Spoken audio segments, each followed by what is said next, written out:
Last lecture में हम लोग ग्रेविटेशन के बारे में स्टार्ट कर चुके हैं, जिसमें हमने देखा था कि ग्रेविटी क्या होती है, ये ग्रेविटेशन कौन सा फोर्स होता है। हमने न्यूटन का यूनिवर्सल लॉ ऑफ ग्रेविटेशन देखा था और उसमें हमने ग्रेविटी ऑफ अर्थ भी देखी थी। इसमें हम लोग लास्ट वीडियो में एक टॉपिक कर रहे थे, factors affecting gravity and g. Technical issue की वजह से उस वीडियो में थोड़े से वो पॉइंट मिस हो गए, तो एक बार उन्हें कवर कर लेते हैं जल्दी से। Factors affecting gravity and acceleration due to gravity, जिसे हम जी से स्मॉल जी से डिनोट कर देते हैं। तो इसमें हम बेसिकली 4 फैक्टर्स कंसिडर करते हैं। पहला होता है ऑल्टीट्यूड, जो हम उसमें समझ चुके हैं, जिसमें हमने देखा था कि जो ग्रेविटी होती है या फिर जो ग्रेविटेशनल फोर्स होता है वो ऑल्टीट्यूड के इन्वर्सली प्रोपोर्शनल होता है। सेकेंड आता है इसमें लैटिट्यूड। लैटिट्यूड तो हमने अपने अर्थ पे, सपोज हमारी ये अर्थ है, कुछ इमेजिनरी लाइंस कंसिडर करी हैं।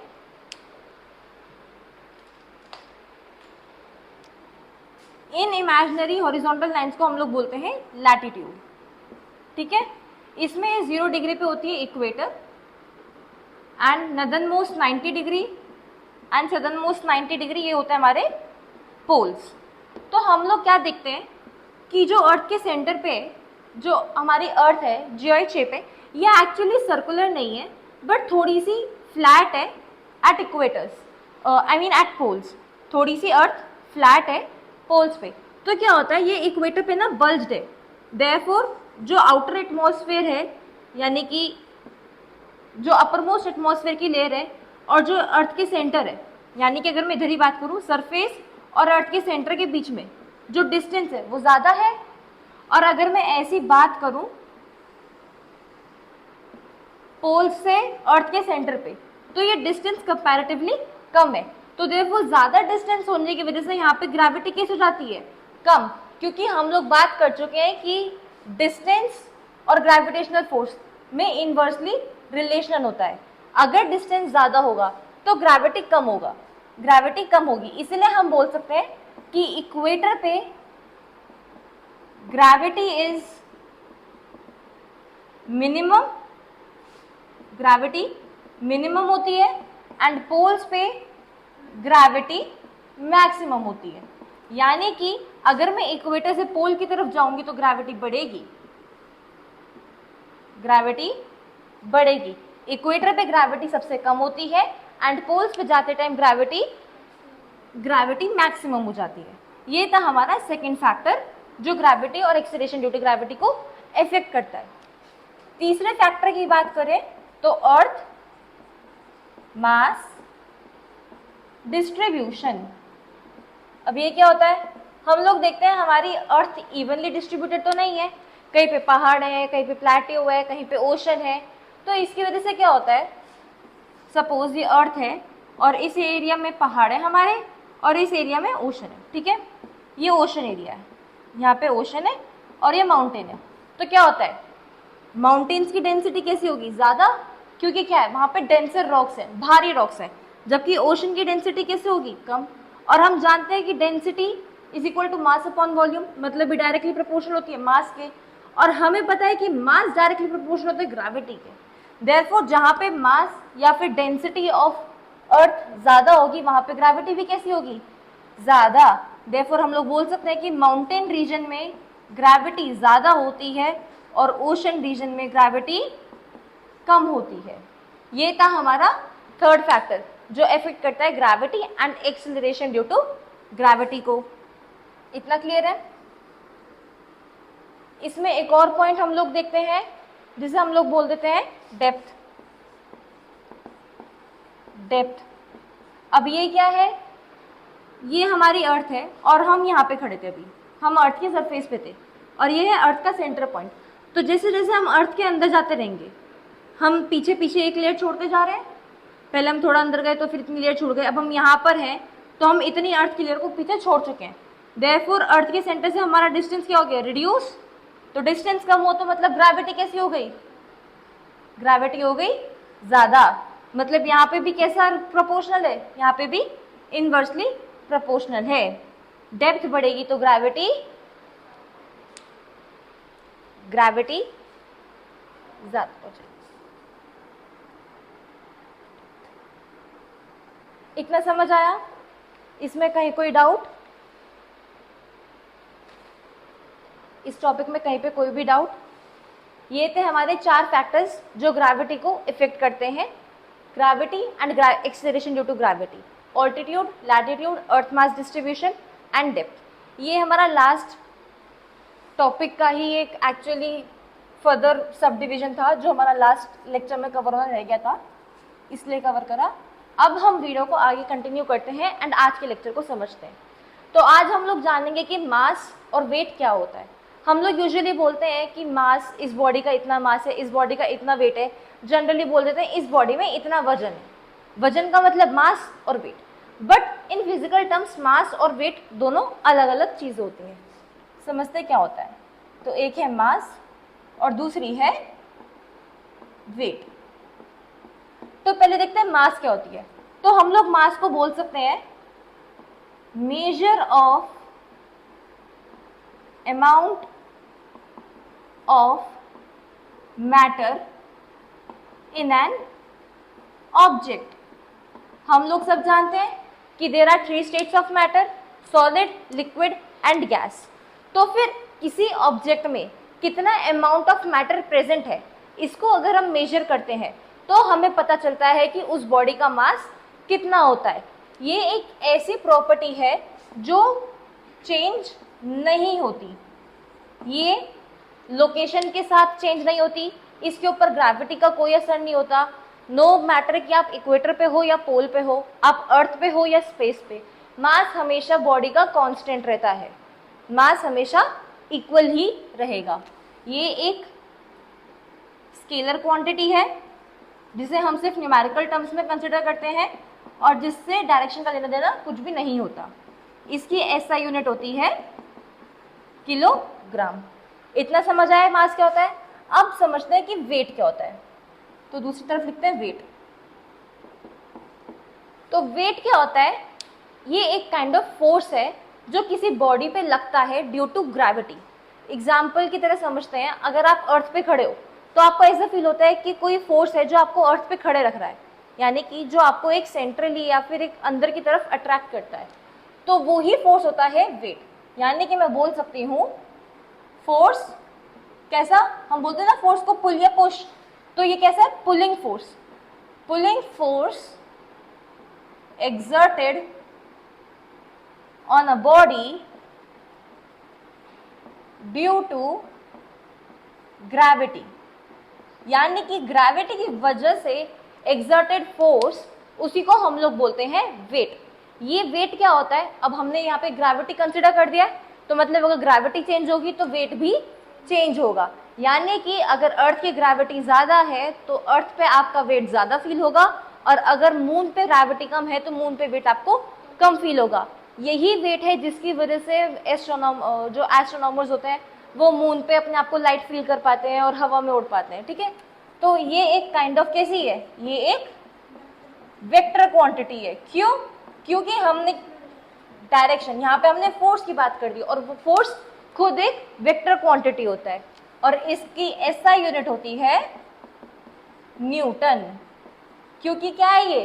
ये फोर्स है और फोर्स की एसआई यूनिट क्या होती है? न्यूटन।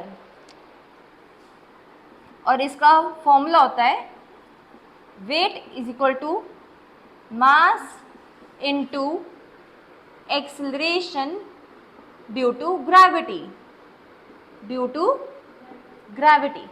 ठीक है, समझ आया कि आखिर वेट और मास में क्या डिफरेंस होता है?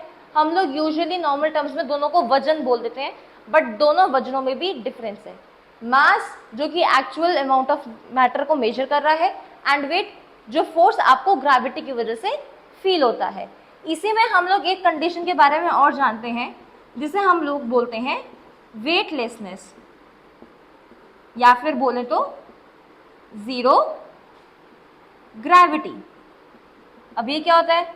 ऐसा तो है नहीं कि कहीं पे ग्रेविटी जीरो है, बट हम लोग उस समय अपना कोई वेट फील नहीं कर पाते, इसीलिए हम लोग बोल देते हैं उस समय हमारे ऊपर ग्रेविटी जीरो लग रही है। अब ये क्या होता है? सपोज आप इमेजिन करो आपको किसी ने आसमान से गिराया, ठीक है, आप किसी ने आपको 15th या 20th फ्लोर की बिल्डिंग से 20th फ्लोर से गिरा दिया, उस समय क्या होगा, आपके पैर के नीचे कोई फोर्स फील नहीं होगा। सीधी बात बोलूं, सपोज ये कोई पर्सन है, ठीक है, XYZ, ये कोई भी खड़ा है, थोड़ा अजीब सा है, कुछ भी है, ठीक है, कोई भी पर्सन खड़ा है, ये ग्राउंड पे खड़ा है, इस समय क्या है, ये तो एक फोर्स ग्राउंड पे लगा रहा है, बट ग्राउंड भी इसके ऊपर फोर्स लगा रही है। एक तो ये ग्रेविटी फील कर रहा है, बट एक फोर्स ग्राउंड भी इस पे लगा रही है। क्यों? क्योंकि हमने पढ़ा है every action has equal and opposite reaction, Newton third law of motion. But अगर अब मैं यही बोल दूं कि यही आसमान में है, यही पर्सन आसमान में है, तो यहाँ पे कोई अपोजिट फोर्स तो है ही नहीं, तो इस अपोजिट फोर्स के कैंसिल आउट होने की वजह से इस पे एक्सेलरेशन ड्यू टू ग्रेविटी ज़्यादा लगता है, और इस समय इसे फील करता है कि इसके ऊपर कोई नॉर्मल फोर्स नहीं है। नॉर्मल मतलब परपेंडिकुलर, इसके परपेंडिकुलर कोई फोर्स नहीं है, या फिर मैं बोलूँ इसके सपोर्टिंग फोर्स कोई नहीं है। तो जब ये नॉर्मल या सपोर्टिंग फोर्स एब्सेंट होता है, उस टाइम पे पर्सन को ऐसे लगता है कि वो बहुत स्पीड से गिर रहा है और वो बहुत हल्का है और उसे कोई वेट अपना फील ही नहीं हो पा रहा। यानी कि एक नॉर्मल सपोर्टिंग फोर्स था जो पर्सन को फील कराता है कि उसके अंदर एक वेट है। अगर यही नॉर्मल सपोर्टिंग फोर्स एब्सेंट हो जाए या फिर ये ना प्रेजेंट हो, तो उस टाइम पे पर्सन को लगता है कि वो वेटलेस है, वहाँ पे जीरो ग्रेविटी है, हालांकि ग्रेविटी प्रेजेंट है और वो भी नॉर्मल से ज़्यादा प्रेजेंट है, बट सपोर्टिंग फोर्स नहीं था, इसे उसने लगा वेटलेसनेस। ये हम जनरल लिख सकते हैं फ्री फॉलिंग ऑब्जेक्ट के केस में, या फिर कोई स्काई डाइविंग कर रहा है, या फिर हम लोग बोले एस्ट्रोनॉमर्स इन स्पेस, क्योंकि उन्हें वो लोग स्पेस में एक वैक्यूम एरिया में, उन लोगों को सपोर्टिंग फोर्स या ग्राउंड फील नहीं होता। तो ये थी हमारी वेटलेसनेस की कंडीशन, जिसे हम जनरल टर्म में बोल देते हैं जीरो ग्रेविटी। अब हम लोग एक टॉपिक और पढ़ेंगे जो कि इनसे थोड़ा सा अलग और काफी इंपॉर्टेंट है, जिसे हम लोग बोलते हैं Kepler's law of planetary motion. अब यहाँ पे क्या है, प्लैनेट के मोशन, यानी कि सन के अराउंड प्लैनेट्स किस तरीके से मोशन कर रहे हैं, किस तरीके से मूवमेंट शो कर रहे हैं, उसको डिस्क्राइब करने के लिए केपलर्स ने 3 लॉ डिस्क्राइब करे, जिसकी थ्रू उन्होंने बताया कि प्लैनेट का मोशन सन के अराउंड कैसे होता है। हमें पता है एक सेंटर में सन है और इसके अराउंड हमारे 8 planets Mercury, Venus, Earth, Mars, Jupiter, Saturn, Uranus, Neptune, सारे प्लैनेट्स ऑर्बिट कर रहे हैं। तो आखिर इनका ऑर्बिटल पाथ कैसा है और ये किस पाथ को फॉलो करते हैं, इसी मोशन को डिस्क्राइब करते हुए केपलर देते हैं 3 लॉ, जिसमें पहला आता है law of ellipse, law of ellipse और ऑर्बिट। अब ये क्या है, तो हम लोगों को पता है कि सपोज ये सन है और ये अर्थ है, ठीक है, अर्थ का ऑर्बिट कुछ इस टाइप का है, यानी कि एक परफेक्ट सर्कल नहीं है। अर्थ का ऑर्बिट, या फिर मैं कोई भी XYZ प्लैनेट बोल देते हैं, एक प्लैनेट का सन के अराउंड ऑर्बिट कैसा है, थोड़ा ओवल शेप का है, और इसी ओवल शेप को हम लोग बोल देते हैं इलिप्स। यानी कि केपलर अपने फर्स्ट लॉ में डिस्क्राइब करते हैं कि जो प्लैनेट्स का मोशन सन के अराउंड होता है वो एक सर्कुलर ऑर्बिट में नहीं, बल्कि एक ओव्यूलर या फिर एक इलिप्स ऑर्बिट में होता है, जो थोड़ा ओवल इन शेप होता है। अब हमें पता है सर्कल का एक सेंट्रल पॉइंट होता है, बट एक इलिप्स का जो कि ओवल शेप है, इसके 2 फोकई पॉइंट होते हैं, फोकई 1 एंड फोकई 2, जो कि क्या होते हैं, आपस से इक्वी डिस्टेंस्ड होते हैं। तो केपलर क्या बताते हैं कि इन दो में से किसी एक फोकई पॉइंट पे प्रेजेंट होता है सन, और जो दूसरा फोकई पॉइंट होता है वो होता है एम्प्टी। इस पे ना तो कोई सन, ना कोई अदर सेलेस्टियल ऑब्जेक्ट, यानी कि मीटियोर, एस्टेरॉइड, प्लैनेट, सन, स्टार, कोई भी सेलेस्टियल ऑब्जेक्ट दूसरे फोकल पॉइंट पे प्रेजेंट नहीं होता। यानी कि अगर प्लैनेट्स का एक इलिप्स या फिर ओवल ऑर्बिट है, उसके सपोज ये 2 फोकल पॉइंट है, तो इनमें से किसी एक पर ही सन प्रेजेंट होगा। तो हम लोग बोल देते हैं इस वाले पॉइंट पे हमारा सन प्रेजेंट है और दूसरा वाला फोकल पॉइंट हमारा एम्प्टी है। ये बताते हैं केपलर अपने first law of planetary motion में कि orbit of a planet around sun is ellipse, जिसे मैं बोल सकती हूँ oval, and not circle, which has two foci points with sun at 1। समझ आया? इसमें कहीं कोई भी डाउट कि पहले लॉ में आखिर केपलर ने क्या बताया? पहले लॉ में केपलर ने बताया कि प्लैनेट का ऑर्बिट सन के अराउंड इलिप्स यानी कि ओवल शेप में होता है, जिसके दो फोकल पॉइंट होते हैं, जिसमें से एक पे सन प्रेजेंट होता है और दूसरा एब्सेंट रहता है। सेकेंड लॉ आता है लॉ ऑफ हार्मोनीज। अब ये क्या है? तो एक क्या होता है कि सपोज ये हमारा सन है और ये हमारा प्लैनेट है। तो प्लैनेट एक पॉइंट से, सपोज मेरा प्लैनेट पहले यहाँ था, यहाँ पे था, ठीक है, और अब वो यहाँ पहुँच गया। कितने टाइम में? 6 मंथ में, ठीक है। और जब प्लैनेट घूमता घूमता यहाँ आया तो वो पहले यहाँ था और फिर यहाँ पहुँच गया, कितने? 6 मंथ में, ठीक है। तो यानी कि वो क्या बताते हैं कि सेम टाइम में जो स्पेस ग्राफ कवर करता है, यानी कि जो स्पेस एरिया प्लैनेट का मोशन कवर करता है, वो सेम टाइम के लिए इक्वल होगा। यानी कि अगर मैं इस एरिया का, इस स्पेस का एरिया निकालूं और इस स्पेस का एरिया निकालूं, मैंने टाइम क्या रखा है? दोनों ही केसेस में 6 मंथ रखे हैं। 6th मंथ में प्लैनेट यहाँ से इतना मूवमेंट शो कर रहा है और 6th मंथ में जब प्लैनेट यहाँ आता है इधर से इतना मोशन शो कर रहा है। तो जो स्पेस ग्राफ एरिया होगा वो दोनों के लिए इक्वल होगा। क्यों? क्योंकि सेम टाइम में कवर किया गया प्लैनेट के थ्रू डिस्टेंस वो इक्वल रहता है। इसे हम लोग कैसे समझ सकते हैं कि line segment joining sun and planet covers equal space area in equal time. मतलब हमने क्या करा? हमने एक इमेजिनरी लाइन सेगमेंट ड्रॉ करी, ठीक है। पहले प्लैनेट हमारा पॉइंट ए पे था, फिर हमारा प्लैनेट पॉइंट बी पे पहुंचा 6 मंथ में, फिर वो घूमते घूमते घूमते घूमते यहाँ पहुंचा और हमने इसे पॉइंट कवर करा सी, कंसिडर करा सी एंड पॉइंट डी। तो हम देख सकते हैं कि ये वाला जो डिस्टेंस है ये सन से काफ़ी दूर है, तो फिर डिस्टेंस कितना कवर करा? कम। डिस्टेंस कवर करा कम, पर स्पेस टाइम कैसा है? थोड़ा ज़्यादा है। स्पेस ग्राफ ज़्यादा दिख रहा है हमें, और यहाँ पे डिस्टेंस कवर करा ज़्यादा पर स्पेस ग्राफ कम है। पर जब हम दोनों जगहों का एरिया निकालेंगे तो वो एरिया आएगा इक्वल। क्यों? क्योंकि planet covers equal space area in equal time. हमने दोनों जगह पे टाइम कंसिडर करा 6 मंथ, और 6 मंथ में इसका एरिया एंड इसका एरिया इक्वल था। इतना समझ आया? इधर हम लोगों ने लाइन सेगमेंट्स को अपने अकॉर्डिंग लेट करा है और टाइम को भी अपने अकॉर्डिंग फॉर एग्जाम्पल सेट कर लिया कि हमने 6 मंथ का टाइम कंसिडर करा। इसे ना हम लोग ऐसे भी समझ सकते हैं कि जब प्लैनेट सन से दूर होता है तो उसकी ऑर्बिटल स्पीड कैसी हो जाती है?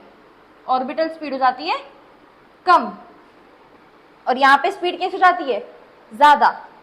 ये थोड़े ज्योग्राफी के कॉन्सेप्ट हैं, जब आप ज्योग्राफी पढ़ोगे तब ज़्यादा अच्छे से समझ आएगा, क्योंकि प्लैनेट, उसके मोशन, वो किस टाइम पे कितना पॉइंट कवर कर रहा है। जब सन के सबसे प्लैनेट पास होता है तो उसे पेरीहीलियन बोलते हैं, सबसे दूर होता है तो एपीहीलियन बोलते हैं। ये थोड़े फैक्ट्स हैं जो आपके ज्योग्राफी में इंटरलिंक करेंगे, बट बेसिकली लॉस क्या कहना चाह रहे हैं, इतना समझ आया? इसी में थर्ड लॉ बोलते हैं हम लोग। इसमें ना एक चीज़ होगी, ये होता है लॉज ऑफ इक्वल एरियाज। इसे हम लोग बोलते हैं लॉ ऑफ इक्वल एरियाज। और अब हम लोग पढ़ेंगे इक्वल एरिया से समझ आया? हमने equal space area in equal time consider करा है। नेक्स्ट आता है हमारा लॉ ऑफ हार्मोनीज। इसमें हम लोग क्या करते हैं कि जो ऑर्बिटल टाइम पीरियड होता है। ऑर्बिटल टाइम पीरियड मतलब यानी कि एक प्लैनेट को सन के अराउंड एक रोटेशन या फिर रेवोल्यूशन करने में कितना टाइम लग रहा है।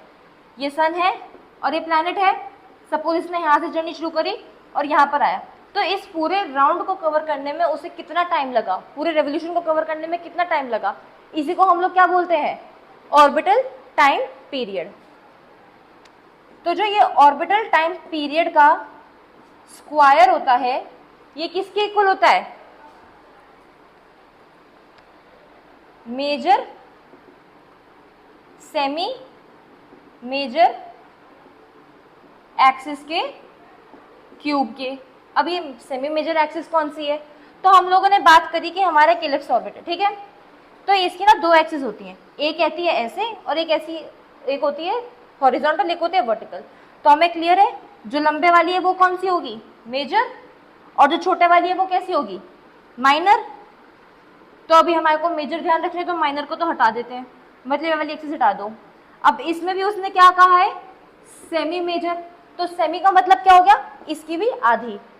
तो यानी कि मैं इसे बोल सकती हूँ 2r, यानी कि क्या होता है, हमारा रेडियस होता है ना आधा, तो मैंने एक मेजर एक्सिस को 2r मान लिया, ठीक है, और सेमी मेजर एक्सिस को मैंने बोल दिया r, ठीक है। सेमी मेजर एक्सिस को मैंने माना r, तो हमारी मेजर एक्सिस कितनी हो गई, 2r। तो फिर ऑर्बिटल टाइम पीरियड यानी कि t square is directly proportional to r cube. ये होता है हमारा लॉ ऑफ हार्मनीज। इसी के थ्रू हम समझते हैं अगर प्लैनेट सन से दूर है तो उसको टाइम लगेगा ज़्यादा, उसको रेवोल्यूशन करने में टाइम लगेगा ज़्यादा, उसको ऑर्बिटल टाइम पीरियड होगा ज़्यादा, और अगर पास है तो उसका ऑर्बिटल टाइम पीरियड होगा कम। सपोज ऐसे मानो कि हमारा सन है, ठीक है, सबसे पास मरकरी है और सबसे दूर कौन सा है, नेपट्यून है, ऐसे ले लो। तो मार्स का ऑर्बिटल टाइम पीरियड कैसा होता है, कम, इसका टाइम पीरियड कम होता है, तो देयरफॉर इसका रेवोल्यूशन, मतलब इसका सन के राउंड रेवोल्यूशन भी कैसा होता है, जल्दी हो जाता है, कम टाइम लेता है। और नेपट्यून का है ऑर्बिटल टाइम पीरियड ज़्यादा, क्यों, क्योंकि उसकी मेजर एक्सिस थी ज़्यादा, इसकी सेमी मेजर एक्सिस कम थी तो इसको टाइम लगा कम, इसकी सेमी मेजर एक्सिस ज़्यादा थी तो इसको टाइम लगा ज़्यादा। तो इसी के थ्रू हम लोग समझते हैं कि केपलर तीन लॉ ऑफ प्लैनेटरी मोशन को कैसे एक्सप्लेन करते हैं। पहले में उन्होंने बताया कि हमारा ऑर्बिट कैसा है, इलिप्स है, थोड़ा सा ओवल इन शेप है। दूसरे में वो इक्वल एरिया का कॉन्सेप्ट देते हैं कि इक्वल टाइम में प्लैनेट्स का motion equal space area cover करता है। थर्ड में वो लॉ ऑफ हार्मनीज बताते हैं जिसमें वो बताते हैं कि मेजर एक्सिस यानी कि सेमी मेजर एक्सिस का क्यूब डायरेक्टली प्रोपोर्शनल होता है ऑर्बिटल टाइम पीरियड के स्क्वायर के। इतना समझ आया, इसमें कोई डाउट? ये दोनों ही टॉपिक आज की क्लास के लिए बहुत इंपॉर्टेंट थे। मास और वेट में डिफरेंस पता होना बहुत ज़रूरी है। And Kepler's law of planetary motion ये एक अपने आप में एक प्रॉपर टॉपिक है जिसकी नॉलेज काफ़ी इंपॉर्टेंट है, और यही टॉपिक आपके आगे ज्योग्राफी से भी लिंक करेगा, ठीक है। तो ग्रेविटेशन के लिए इतना ही। नेक्स्ट अपकमिंग चैप्टर में हम solids and other states of matter के बारे में जानेंगे।